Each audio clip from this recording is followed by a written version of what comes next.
जय हिंद। आप लोग द मास्टर जी प्लेटफॉर्म में हार्दिक स्वागत है। आज क्लास नंबर हम लोग का तीसरा है। इससे पहले हम लोगों ने 2 क्लास ले लिया है पॉलिटिकल साइंस में, राजनीति विज्ञान में। उम्मीद करता हूँ आप लोग दोनों क्लास को देख के लाभ उठाए होंगे। ठीक है।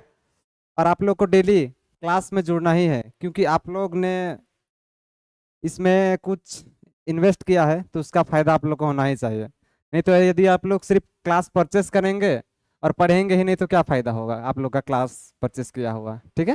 तो चलिए आज का जो हम लोग का टॉपिक है उसको देखते हैं। देखिए, अंतरराष्ट्रीय संबंध, इंटरनेशनल रिलेशन हम लोग का टॉपिक चल रहा है अभी। ठीक है। इंटरनेशनल रिलेशन हम लोग का चल रहा है। इसमें इसका परिभाषा क्या है, इसका डेफिनेशन वगैरह आप लोग को सब कुछ आता ही है ना। अंतरराष्ट्रीय संबंध मतलब अपने जो पड़ोसी देश है उसके साथ में हमें अपना संबंध क्या ठीक रखना चाहिए, क्योंकि यदि हम अपना पड़ोसी देश से अंतरराष्ट्रीय संबंध खराब रखेंगे तो इससे हम लोगों को दिक्कत हो सकता है। हो सकता है क्या, होता ही है ना। जैसे भारत को ही देख लीजिए। आप लोग को एक चीज पता है, चले हम बता देते हैं। ये हम लोग का क्या है, भारत। भारत का अपना अंतरराष्ट्रीय संबंध में किसी के साथ, जैसे कि सबका एक ग्रुप होता है, तो भारत सार्क का एक ग्रुप है। सार्क में टोटल कितने देश है, 8 देश है। पता होना चाहिए आप लोग को ये सब चीज। ठीक है। सार्क में टोटल कितने देश है, 8 देश है। ये हम लोग का भारत, ये ना। यहाँ पे आता है मालदीव, श्रीलंका, भारत तो है ही है, पाकिस्तान, अफगानिस्तान, नेपाल, भूटान और एक बांग्लादेश। टोटल कितने हैं, 8। सार्क में टोटल कितने देश है, 8 देश है। लेकिन हम लोगों का किसी के साथ संबंध उतना भी ठीक ठाक नहीं है। देखिए, यदि संबंध की बात करें तो अफगानिस्तान के साथ नो डाउट हमारा संबंध ठीक ठाक है। इसके बाद में नेपाल और भूटान, इसके साथ में हमारा संबंध कैसा है आप लोग को पता ही है। और एक आता है बांग्लादेश। देखा जाए तो हमारा संबंध सबसे ठीक ही ठाक है, लेकिन उतना भी ठीक ठाक नहीं है। ठीक है। इंटरनेशनल रिलेशन में भारत का संबंध सबसे अच्छा किससे है, रसिया से है ना, रसिया से है। उसके बाद में और बहुत सारे देश से है हम लोग का संबंध। अब उतना 195 कंट्री है, सबसे तो संबंध ठीक ठाक रखना ही चाहिए हमें। चलिए आज का टॉपिक शुरू करते हैं। ठीक है, आज का टॉपिक क्या है, युद्ध स्तर काल में अंतरराष्ट्रीय संबंध के गुण। ठीक है। युद्ध के समय अगर हमारा इंटरनेशनल रिलेशन सही रहता है तो हमें इसका क्या गुण हो सकता है, क्या फायदा हो सकता है। वैसे आप लोग को क्या लगता है, इसका गुण होगा कि दोष होगा? आप लोग बताइए तो आप लोग का राय क्या है। वैसे तो क्लास रिकॉर्डेड है, यदि लाइव रहता तो हम यहाँ पे देख लेते, लेकिन अपना मन से खुद पूछे आप लोग, इंटरनेशनल रिलेशन ठीक ठाक रखने से गुण होगा कि नुकसान होगा, दोष? गुण होगा। ठीक है। कोई कोई स्थान पे है जिसका दोष होता है, लेकिन ज्यादातर क्या होता है, गुण होता है। गुण का मतलब क्या, फायदा होता है। जैसे पहला फायदा क्या होता है, पहला गुण क्या है इसका, अंतरराष्ट्रीय संगठनों और वैश्विक शासन का निर्माण। यदि अंतरराष्ट्रीय संबंध कोई भी राष्ट्र ठीक रखता है तो इससे अंतरराष्ट्रीय संगठन और वैश्विक शासन का क्या होता है, निर्माण होता है। यहाँ पे पहला ही पॉइंट में है, पहला ही पॉइंट में है। इसको आप लोग पॉइंट याद कीजिएगा। पॉइंट याद करेंगे तो एग्जाम में इजीली लिख देंगे आप लोग। ठीक है। इसलिए आप लोग का पॉइंट याद होना चाहिए। चलिए इसमें क्या है इसको देखते हैं।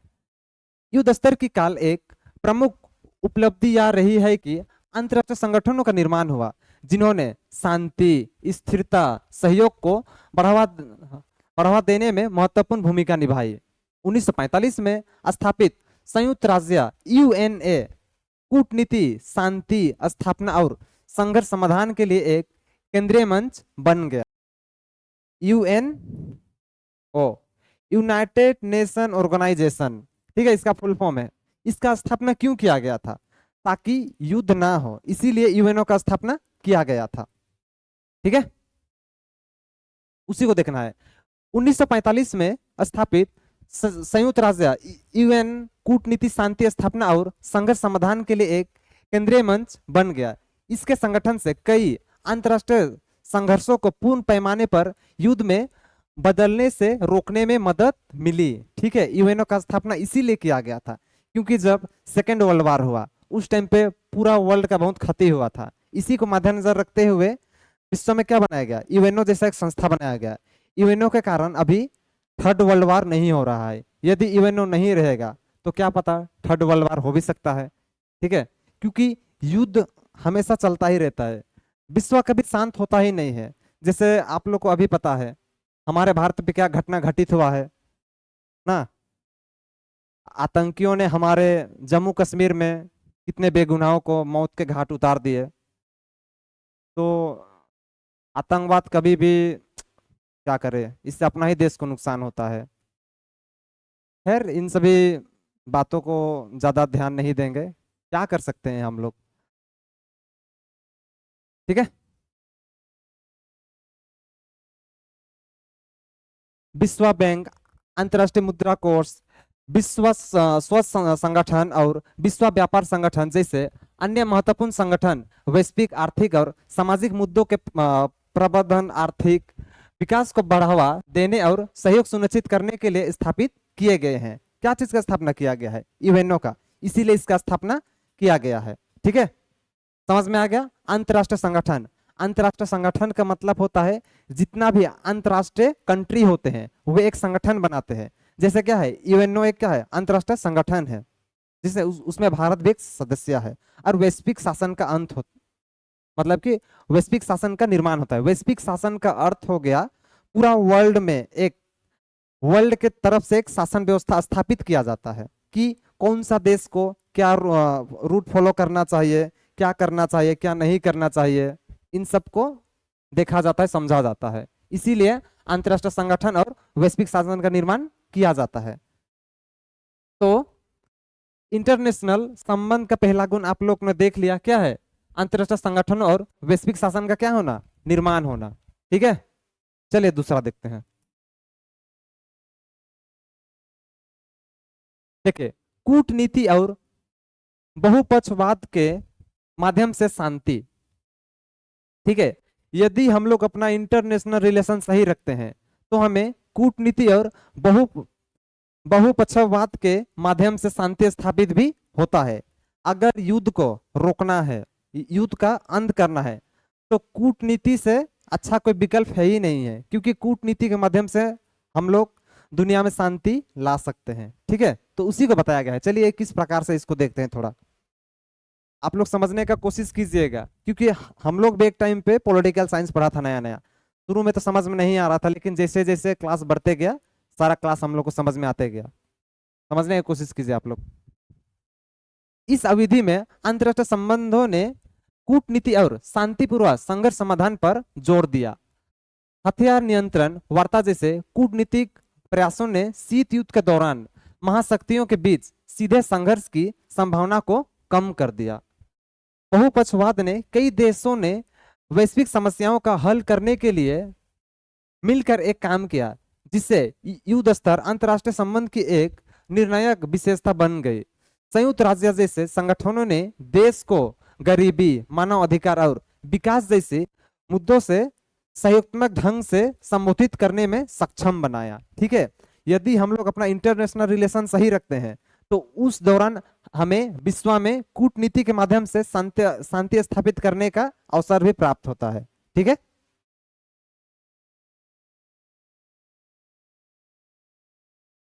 तीसरा क्या है, औपनिवेशिक कारण और राष्ट्रीय स्वतंत्रता। ठीक है, अच्छा आप लोग अभी कहेंगे सर औपनिवेशिक कारण मतलब क्या होता है, चलिए समझने की कोशिश करते हैं इसको।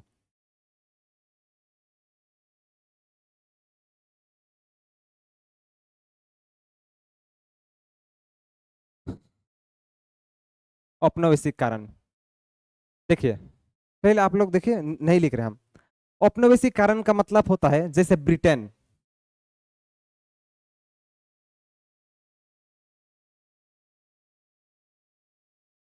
ये ब्रिटेन है। अरे क्या है, भारत, भारत। ब्रिटेन ने भारत में क्या किया था, साम्राज्यवाद किया था। ठीक है, इसको कैसे संबोधित करें हम, ठीक है समझने की कोशिश कीजिए आप लोग।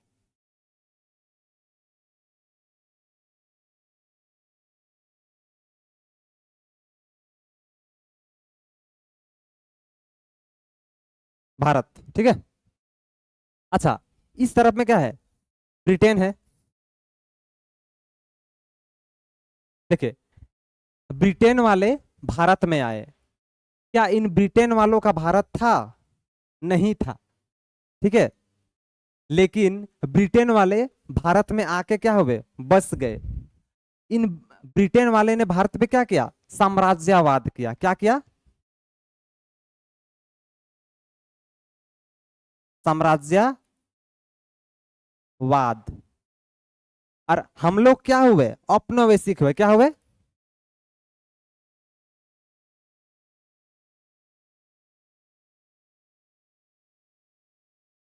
औपनिवेशिक वाद।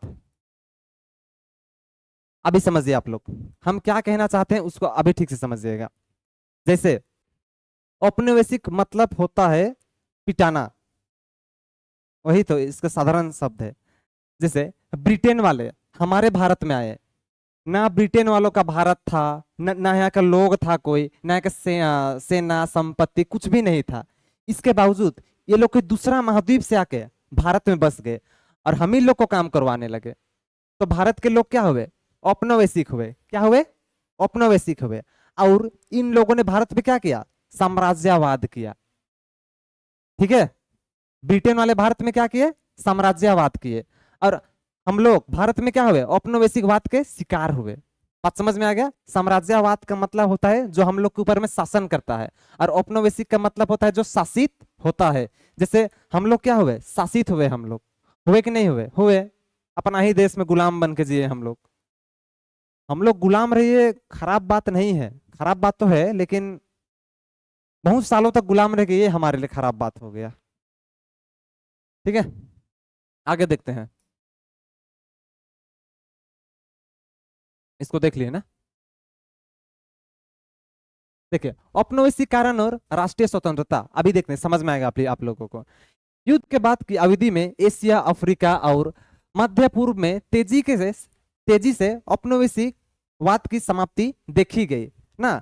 क्योंकि जैसे जैसे दूसरा वर्ल्ड वार हुआ, सेकेंड वर्ल्ड वार हुआ, इसके बाद में भारत में औपनिवेशिकवाद का क्या हो गया, पतन हो गया। क्योंकि हम लोग को स्वतंत्रता मिला कब, 1947 में मिला, 1947 में मिला। उसमें अगर सेकेंड वर्ल्ड वार नहीं होता तो हम लोग को और भी लेट से क्या मिलता, स्वतंत्रता मिलता, और 10 साल खींच देता हम लोग का। क्योंकि जैसे जर्मनी ने ब्रिटेन पर आक्रमण किया, ठीक है, जर्मनी जैसे ब्रिटेन पर आक्रमण किया, तो ब्रिटेन क्या हो गया, कमजोर पड़ गया। अब ब्रिटेन का पकड़ भारत में भी था। इधर से मतलब भारत वाले ब्रिटेन वाले को मार रहे थे, उस तरफ देखा गया जर्मनी ब्रिटेन को मारने लगा। तो कोई भी देश एक ही टाइम में दो जगह में युद्ध नहीं करने सकेंगे। तो ब्रिटेन का यही हुआ, ब्रिटेन के बाद में मजबूरी बन गया और भारत को क्या कर देना पड़ा, स्वतंत्रता घोषित कर देना पड़ा। ठीक है, तो सेकेंड वर्ल्ड वार भी हम लोग को क्या दिया, स्वतंत्रता दिया। एक फैक्टर ये भी हो सकता है। आप लोग को क्या लगता है, यही है? देखिए, तो युद्ध के बाद की अवधि में एशिया, अफ्रीका और मध्य पूर्व में तेजी से औपनिवेशिकवाद की समाप्ति देखी गई। क्यों देखी गई, पता चल गया ना। क्योंकि युद्ध हो गया, हम लोगों ने उन लोगों से क्या किया, युद्ध किया। और युद्ध करने के बाद में उन लोगों को क्या किया, हम लोगों ने हरा दिया। और जब हमने उन लोगों को हरा दिया, उसके बाद में हम लोग उन लोगों का गुलाम नहीं रहे। औपनिवेशिकवाद से हम लोग क्या पा गए, छुटकारा पा गए। कई देशों ने, यूरोप ने औपनिवेशिक शक्तियों से स्वतंत्रता प्राप्ति की, जो आत्मनिर्णय और राष्ट्रीय संप्रभुता की दिशा में एक महत्वपूर्ण कदम था। औपनिवेशिकवाद से मुक्त ने नए राष्ट्रों के उदय में योगदान दिया और इन देशों ने अंतर्राष्ट्रीय राजनीति में सक्रिय भूमिका निभाई। विशेष रूप से गुट निरपेक्ष आंदोलन के माध्यम से, जिसने शीत युद्ध के दौरान शांति और तटस्थल को बढ़ावा दिया। गुट निरपेक्ष क्या है, गुट निरपेक्ष का मतलब होता है वह राष्ट्र जो ना ही पहली दुनिया में होता है और ना ही दूसरी दुनिया में होता है। जैसे गुट निरपेक्ष में कौन है, भारत है। भारत ना ही पहली दुनिया का अंग है और ना ही दूसरी दुनिया का अंग है। कौन सा दुनिया का, हम लोग तीसरी दुनिया। उसी तीसरी दुनिया को क्या कहते हैं, गुट निरपेक्ष कहते हैं। आप लोग को समझ में आना चाहिए। ठीक है, आज का टॉपिक थोड़ा हार्ड ही है, अगर जो समझने वाला है उसके लिए हार्ड नहीं है। आगे देखते हैं। देखिए, आर्थिक सुधार और विकास। 3 नंबर टॉपिक क्या है? आर्थिक सुधार और विकास। आप ही लोग बताइए, यदि हम लोग अपना इंटरनेशनल रिलेशन ठीक रखते हैं तो उससे क्या हमारा आर्थिक स्थिति में सुधार नहीं आएगा? आप लोग कहेंगे जरूर आएगा। ठीक है, अगर आर्थिक स्थिति सुधरेगा तो हम लोगों का विकास भी होगा। ठीक है, इसीलिए अपना घर का स्थिति को हम लोगों को सही करना है। सबसे पहले क्या से ठीक करना होना पड़ेगा? हम लोगों को पैसा से। जैसे हम लोग पैसा से अमीर बनेंगे वैसे ही सारा चीज में क्या आता है? सुधार आता है। मानो या ना मानो, सही बात है, पहले सुना करता था कि लोग कहते थे क्या, जीने के लिए पैसा चाहिए। उस टाइम पे हम सोचते थे यार पैसा ही सब कुछ थोड़ी होता है, लेकिन अभी ऐसा ही लगता है कि सब कुछ है इंसान के पास में। लेकिन पैसा का इतना भी लालची नहीं होना चाहिए कि वो अपना स्वाभिमान भूल जाए। पैसा उतना ही तक ठीक रहना चाहिए जितना तक जिंदगी चले। ज्यादा लालच भी क्या होता है? बुरी भला होता है। ठीक है, इसको देखते चलिए। आर्थिक सुधार और विकास। मार्शल योजना ने युद्धग्रस्त यूरोप, विशेष रूप से पश्चिमी यूरोप के पुनर्निर्माण में महत्वपूर्ण भूमिका निभाई। इसने दूसरा विश्व युद्ध के से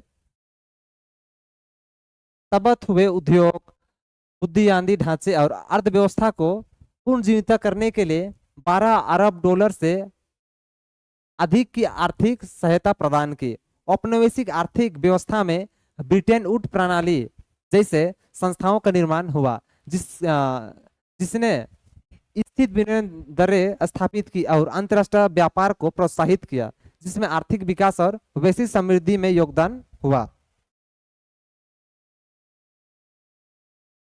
कई देशों, विशेषकर पश्चिमी और जापान में युद्ध के बाद के दशकों में अभूतपूर्व आर्थिक विकास हुआ, जिससे जीवन स्तर में सुधार हुआ। ठीक है, अगर इंटरनेशनल रिलेशन में हम लोग रहेंगे और अपना संबंध ठीक रखेंगे तो इसका गुण और क्या होगा कि हम लोगों को आर्थिक विकास मिलेगा, मदद मिलेगा। 4 तक हो गया। 5वां नंबर देखते हैं, तकनीकी उन्नति और अंतरिक्ष दौड़। अंतरिक्ष दौड़, ठीक है, स्पेस रेस। क्या है जी? Space race. अगर हम लोग अपना अंतरराष्ट्रीय संबंध में संबंध ठीक रखते हैं, इंटरनेशनल में अपना रिलेशन क्या ठीक रखते हैं, तो इससे हम लोगों को स्पेस की दुनिया में मदद भी मिल सकता है। जिससे सबको पता है विश्व में अंतरिक्ष की दौड़ में सबसे आगे कौन सा स्पेस रिसर्च सेंटर है? जैसे भारत का है ISRO, ISRO, Indian space research organisation. और पूरा वर्ल्ड का ये है नासा। दिमाग से कभी कभी निकल जाता है। क्या है? NASA, NASA। नासा। नासा पूरा दुनिया में अंतरिक्ष के दौड़ में सबसे आगे है और होना ही चाहिए, क्योंकि इसरो इसरो को खड़ा करने में सिर्फ भारत का योगदान है। ठीक है, और नासा को खड़ा पूरा यूरोप के देशों ने मदद किया है, अमेरिका का। सबने अपना अपना पैसा जमा करके किसको दिया है? नासा को दिया है, तभी जाके नासा इतना डेवलप किया है। इसरो को सोच लीजिए, सिर्फ भारत के बलबूते में इतना आगे चला गया। अगर इसरो को कोई और देश का सपोर्ट मिल गया तो हम लोग भी अंतरिक्ष की दुनिया में कहां से कहां पहुंच जाएंगे। लेकिन क्या करें, हम लोग का दर्द कोई समझता ही नहीं है। ठीक है, सार्क में जैसे कितने देश है? 8 देश है, किसी के पास में स्पेस का कोई टेक्नोलॉजी नहीं है। इसरो को मदद कर देते, लीजिए भाई भारत, तुम अपना इसरो को डेवलप कर, आपका डेवलप होगा, इससे हम लोग को भी कुछ लाभ करवा देना आप लोग, ऐसा बोलता तो होने से भी होता। लेकिन हमारे सार्क देश में 8 देश है, इन 8 देश में किसको अंतरिक्ष से कुछ पड़ा है? किसी को अंतरिक्ष से कुछ लेना देना नहीं है। एक देश है कहता है कि अंतरिक्ष की दुनिया में अपना पकड़ बना के क्या फायदा, चांद में जाके क्या फायदा। चांद में जाके, स्पेस में जाके क्या फायदा होता है? सबसे बड़ा फायदा, मान लीजिए अभी भारत चांद में जाएगा और चांद में कुछ मिनरल्स मिल गया। जैसे दुनिया का सबसे महंगा पदार्थ क्या है? यूरेनियम। सोना, चांदी, हीरा मोती से भी सबसे महंगा क्या है? यूरेनियम है। अगर चांद में जाएंगे और यूरेनियम का भंडार मिल गया तो वह भंडार किसके लिए काम देगा? जो देश सबसे पहले खोजा रहेगा उसी के ना मदद मिलेगा।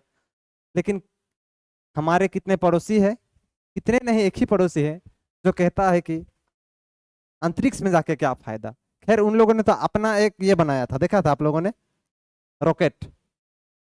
हम लोग का कामयाबी देखते हुए उन लोगों ने भी बनाया था, और उन लोगों का कामयाबी कैसा था आप लोगों ने रील्स में तो देखा ही होगा। ठीक है, चलिए। संयुक्त राज्य अमेरिका और सोवियत संघ के बीच शीत युद्ध की प्रतियोगिता ने अविश्वसनीय तकनीकी प्रगति को जन्म दिया। विशेष रूप से अंतरिक्ष अश्वघोष में 1957 में स्पुतनिक का प्रक्षेप और 1969 में अमेरिका का चंद्रमा पर उतरना ऐतिहासिक उपलब्धियां थी। ठीक है, क्योंकि इंसान ने पहली बार अंतरिक्ष में अपना कदम रखा था। चंद्रमा में सबसे पहले कदम किसने रखा था? Neil Armstrong. ठीक है, सिर्फ पहला व्यक्ति का ही नाम याद किया जाता है, दूसरा व्यक्ति का नाम याद नहीं किया जाता है। भारत का भी उतरा ना, भारत का पहला पुरुष कौन? राकेश शर्मा। महिला भी थी, अभी कल परसों सुनीता विलियम अंतरिक्ष से आई, आप लोगों ने न्यूज में देखा ही होगा। अंतरिक्ष की दौड़ ने उपग्रह प्रौद्योगिकी के विकास को गति दी, जिसने बाद में दूर संचार, वैज्ञानिक अनुसंधान और अंतरराष्ट्रीय सुरक्षा के लिए निगरानी और टोही के माध्यम से में क्रांति लाई। यहाँ पे लादी हो गया, लाई होगा। ठीक है, क्योंकि अपना स्पेस टेक्नोलॉजी हम लोग ठीक करेंगे तो इससे हम ही लोग का फायदा होगा। ठीक है, टेक्नोलॉजी वगैरह हम लोग को अच्छा से मिलेगा। और है, और तो नहीं है, बस इतना ही है आज का क्लास।